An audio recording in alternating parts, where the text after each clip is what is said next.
One करीब होगा।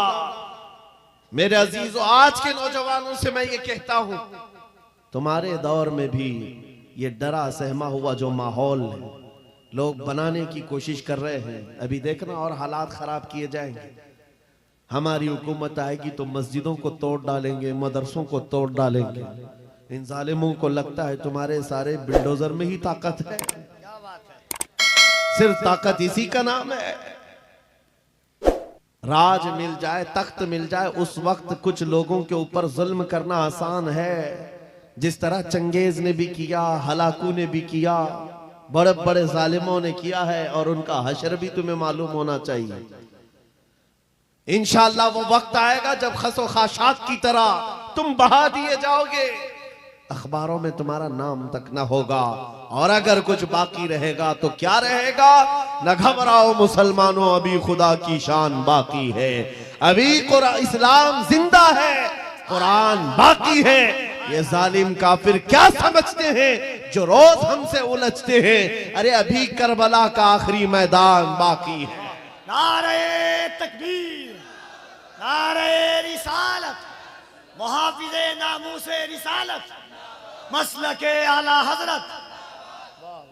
नौजवानों, इस यकीन के साथ और ईमान के साथ अपनी जिंदगी को आगे बढ़ाओ। खुदारा मैं तुमसे कहता हूं, अगले दिनों के बाद जब तुम्हारे इम्तिहान का वक्त आएगा, हर उस्ताद अपने बच्चे को इम्तिहान की तैयारी करा रहा होता है। बेटा सवालात ऐसे आएंगे, टाइम इतना होगा, स्क्वाड भी होंगे, चेक करने वाले एग्जाम हॉल में बार बार आएंगे, तुम्हें देखेंगे। उस वक्त तुम खौफ से अपने हाथ में कपकपी नहीं पैदा करना, दिल को जमाना और अपना इम्तिहान मुकम्मल करना। यह हर उस्ताद अपने बच्चों को तरकीन करता रहता है। अजीज़ान गिरामी वक़ार, इस मिंबरे नूर से मैं आपको इस बात की तलकीन करके जाता हूं, इम्तिहान की घड़ी अनकरीब आने वाली है, आपके साथ भी। और जो इम्तिहान तुम्हारा होगा वो इस्तिकामत का इम्तिहान होगा, तुम्हारे ईमान पर जमे रहने का, तुम्हारे डटे रहने का इम्तिहान होगा। देखना बहुत सारे पार्टी बदल लेंगे, बहुत सारे मसलहतों के पर्दों में छुप जाएंगे, बहुत सारे लोग किसी की धोती में पनाह ले रहे होंगे, कोई किसी की साड़ी में पनाह ले रहा होगा। लेकिन जो आशिक़ मुस्तफा है वो बढ़ चढ़ करके ये ऐलान कर रहा होगा, अपना सब कुछ गुंबद खजरा कल भी था, और मेरे नबी से मेरा रिश्ता कल भी था। और बस इस बात के साथ तुम्हें जमे रहना है, यकीन के साथ, एतमाद के साथ। अज़ीज़ान गिरामी वक़ार, कौन सी ऐसी ताकत है, कौन सी ऐसी कुव्वत है जिसने इस्लाम को खत्म किया या खत्म करने की ताकत रखती है? अल्लाह करीम जल्ल शानुहु खुद कुरान पाक में फरमाता है, युरीदूना लियुत्फिउ नूरल्लाहि बिअफ़वाहिहिम व यअबल्लाहु इल्ला अन युतिम्मा नूरह। अल्लाह फरमाता है, ये जालिम अपने मुंह के फूंकों से इस्लाम के चिराग को बुझाना चाहते हैं, और अल्लाह तबारक व तआला इस चिराग को मुकम्मल करके रहेगा। दीन इस्लाम, अभी आप सुन रहे थे, इस्लाम था, इस्लाम है, इसके साथ कुछ नहीं होना है, आपका इम्तिहान होना है। हमारे मरने के बाद अल्लाह ताला इस दीन की हिफाजत के लिए औरों को पैदा करेगा। वो कादिर मुतलक चाहे तो सख्त जानी दुश्मनों से भी ईमान वाले पैदा कर सकता है। हाँ, ये बात याद रखिए आप।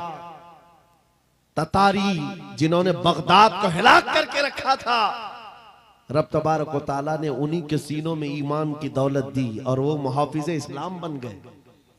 हमारे दौर में भी जितने आतंक मचा रहे हैं, कल इनके बच्चे ये नारा लगाएंगे, इस्लाम था, इस्लाम है, इस्लाम रहेगा। हाँ, जितने आतंकवादी हैं सब नारा लगाएंगे इंशाअल्लाह। आप इंतजार करें इस बात का। लेकिन तुम अपने इम्तिहान में जमे रहो, डटे रहो। अगर तुमने नबी पाक सल्लल्लाहु अलैहि वसल्लम के इस दीन के साथ, इस शरीयत के साथ नाइंसाफी की, तो कल मेरे आका को क्या जवाब दोगे? कल मैदान क़यामत में तुम्हें खड़े होना है, हुजूर पाक सल्लल्लाहु तआला अलैहि वसल्लम की बारगाह में जवाब देना है। अगर मेरे आका ने पूछ लिया कि जिस वक्त मेरी शरीयत पर हमले हो रहे थे, जिस वक्त मेरे दीन को कुत्ते नोचने की कोशिश कर रहे थे, ऐ नौजवान बता तू मेरी सुन्नतों के साथ कितना अमल कर रहा था, तुम क्या जवाब दोगे? आका मैं आपकी दाढ़ियां निकाल करके गटर नालियों में फेंकता था, मैं यहूदियों और ईसाइयों के तरीकों पर चलता था, क्या तुम नबी पाक को यह जवाब दोगे? आका रात भर में गाने सुन करके सोता था, सुबह फजर की नमाज कज़ा करता था, ये जवाब दोगे? क्या जवाब दोगे? आपके पास अगर जवाब नहीं देने की ताकत है तो आज ही बदल डालो, जिंदगी बदल डालो, आज इनकलाब ले आओ। देखना मैं अक्सर ये बातें कहता हूं ना, मैं चाकू छुरी की बात करता हूं, ये तो शायर लोग तलवार उठाने की भी बात करते हैं। हाँ ये कहते भी हैं समझौता नहीं होगा तलवार उठ जाएगी, मैं तो तलवार की भी बात नहीं करता। अरे प्लास्टिक का ब्लेड भी रख लो तो कल को हमको आतंकवादी घोषित कर दे। बम बारूद बंदूक किसी चीज की बात नहीं करता, सिर्फ इतनी बात करता हूं नबी पाक के इश्क में मलबूस होकर तुम सिर्फ रास्तों में चलते फिरते रहोगे, तुम्हारी चलत फिरत से कई कीड़े यूं ही मर जाएंगे। हक है, वाह वाह, बहुत खूब। हुजूर पाक की सुन्नतों में वो दम है, वो असर है, तुम्हारी चलत फिरत से कई कीड़े फना हो जाए। बात सिर्फ इतनी है, दीवार क्या गिरी मेरे खस्ता मकान की, लोगों ने आने जाने का रास्ता बना लिया। होता यही है, कोई पुराना घर गिर जाए ना, लोग इधर से उधर आने का रास्ता बना लेते हैं। आज हमारी जमात के अंदर इंतशार हुआ, नौजवानों में आवारगी आ गई तो हर कुत्ता हमको ही टारगेट करने लग गया, हर कुत्ता हमें ही भौंकने लग गया। मेरे अजीजों, शिद्दत से आज उस सलाहुद्दीन अय्यूबी की बात याद आती है। क्या आपको पता है उनका दौर ऐसा है कि यहूदी माएँ, ईसाई माएँ अपने बच्चों को थपकियां देकर सुलाती थी, कहती बेटा सो जा नहीं तो सलाहुद्दीन आ जाएगा। हालांकि जुल्म से कोई तख्त नहीं बिछाया था, सुन्नते मुस्तफा का रौब ऐसा कायम था, हुजूर के इश्क का रौब कायम था, जिसकी वजह से पूरी दुनिया में उनकी तूती बोलती थी। आज करोड़ों की तादाद में है, करोड़ों की तादाद में जालिम हमें आंख दिखा रहे हैं।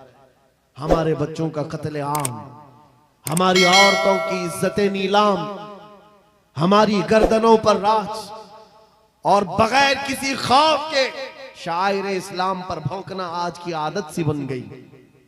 नौजवानों, तुम्हारे अंदर अगर जमीर बेदार है, गैरत मौजूद है, तो अपने आप को बदल डालो। जवाब देने का एक वक्त आएगा, इंशाअल्लाह वक्त आएगा जवाब देने का। लेकिन पहले मैं आपसे सिर्फ इतनी इल्तिमास करता हूं कि अपने आप को बदल लो।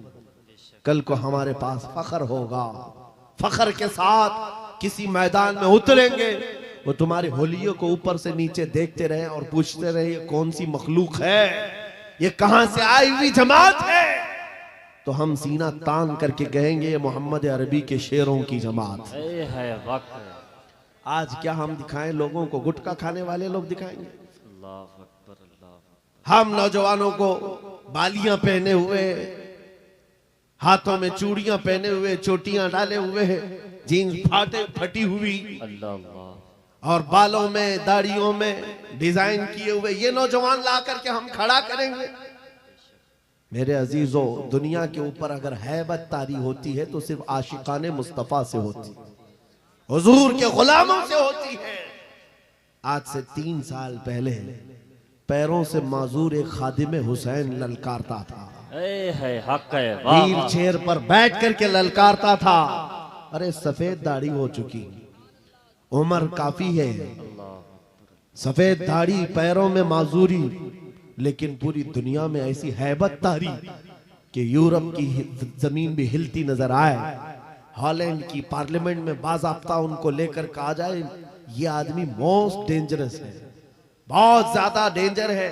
हम सोचते हैं ये तो पैरों से माजूर सफेद दाढ़ी वाला व्हील चेयर पर बैठा हुआ तुम्हारे लिए कैसे डेंजर हो गया? तुम्हारे पास तो बहुत बड़े बड़े मिसाइल, एटम बम है, सब कुछ है। पता ये चला कि रब तबारक व तआला जो हैबत डालता है वो आशिक मुस्तफ़ा की हैबत डालता, हक है बेशक नबी पाक की सुन्नतों पर आमिल। है। या रसूल अल्लाह, या रसूल अल्लाह।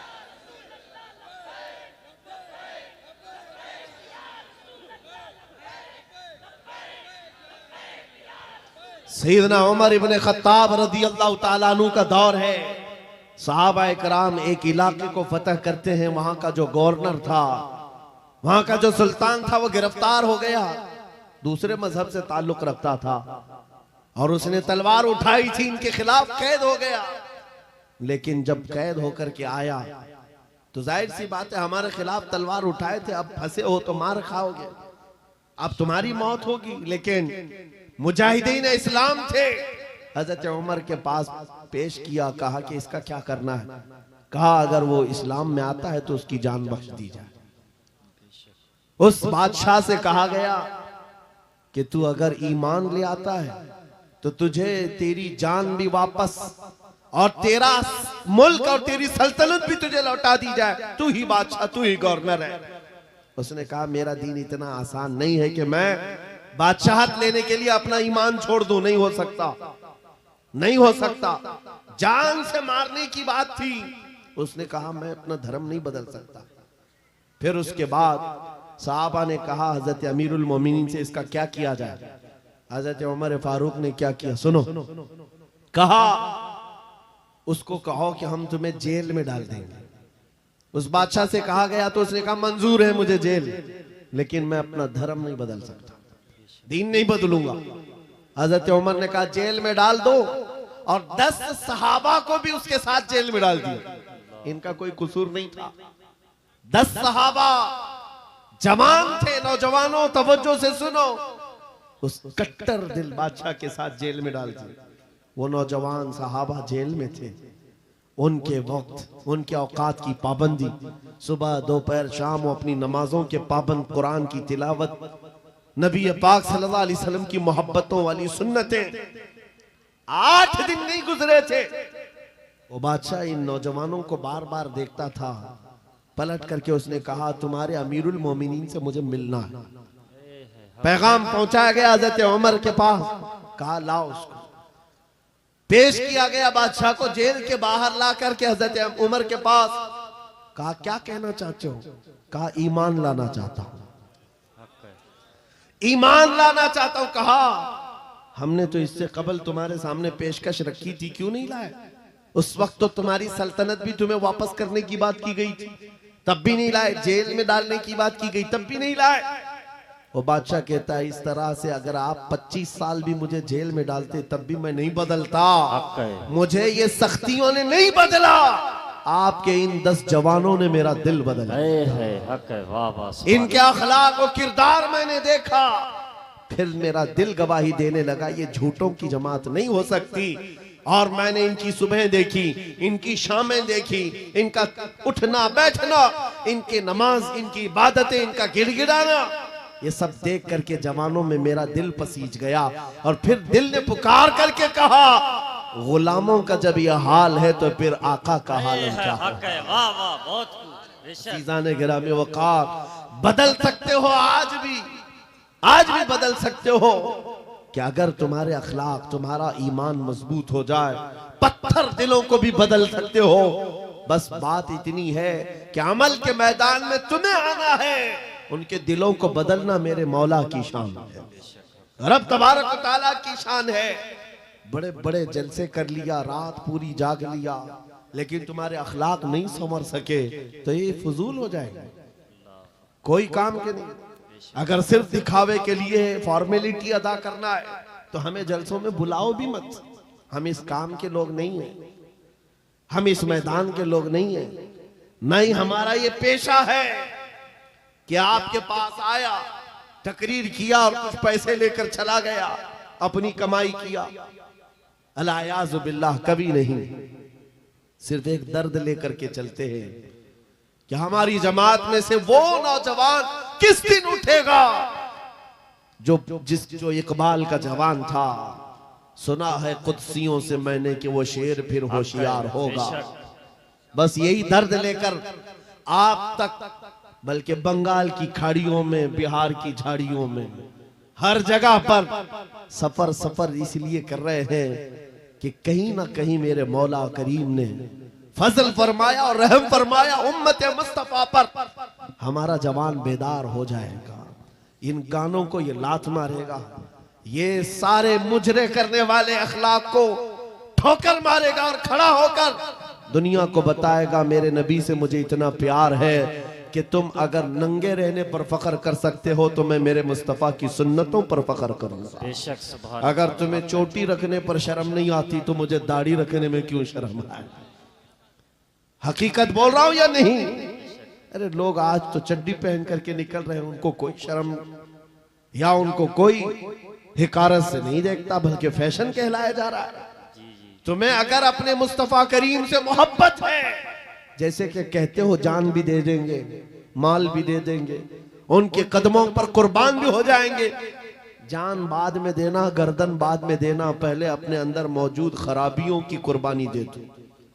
अपनी जिंदगियों में मौजूद इन तमाम वाहियात को खत्म करो, आ जाओ मेरे मुस्तफ़ा के गुलाम बन जाओ। बेशक एक सवाल करता हूं, दिल पर हाथ रख करके और यकीन के साथ मुझे बताओ, अगर कोई तुम्हें हुजूर का गुलाम कहे तो बुरा लगेगा? किसी को बुरा लगेगा? बल्कि मैं तो ये कहता हूं, दुनिया मुझे हुजूर के दरबार का कुत्ता कहकर पुकारे, मेरी जिंदगी की मेराज। बेशक हक है। हमारी सआदत है, हुजूर के दरबार का कुत्ता कहलाना भी हमारे लिए फख्र है। आपको अगर कोई गुलाम कहता है तो एतराज है आपको बुरा लगेगा? बल्कि हुजूर का गुलाम होना ये सबसे बड़ा शरफ है, हक है। सबसे बड़ी सआदत है। बेशक तो जब आपको दुनिया कोई हुजूर का गुलाम कहे तो बुरा नहीं लगता, तो अमल करने में बुरा क्यों लगता? पूरे के पूरे गुलाम बन जाओ।